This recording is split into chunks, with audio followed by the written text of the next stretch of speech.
የኢራንና እስራኤል ጦርነት ከተጠናቀቀ በኋላ በምድር ውስጥ ባለ ጥብቅ መሸሸጊያ ውስጥ ሆነው ጦርነቱን ሲመሩ የነበሩት የኢራኑ መንፈሳዊ መሪ አያቶላ አሊ ካሚኒ ለመጀመሪያ ጊዜ በቪዲዮ መግለጫ ሰጥተዋል።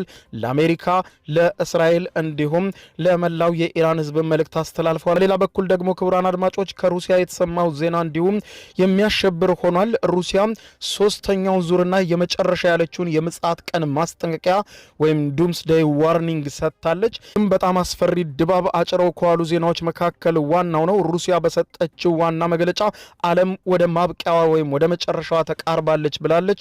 መሪዎች የተጨነቁበትን ሁኔታ ለማሳየት ሞክራለች።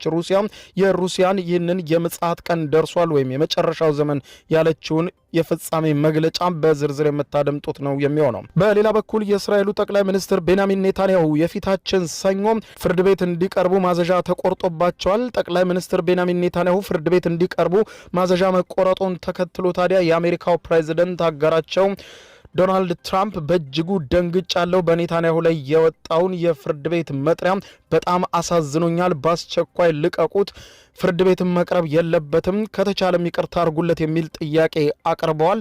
ጉዳዩን በተመለከተ አነጋጋሪ ሆኗል። ኔታንያሁም ትራምፕ ላቀረቡላቸው ድጋፍ አመሰግናለሁ የሚል የምስጋና መልእክትም አስተላልፈዋል በማህበራዊ ትስስር ገጻቸው።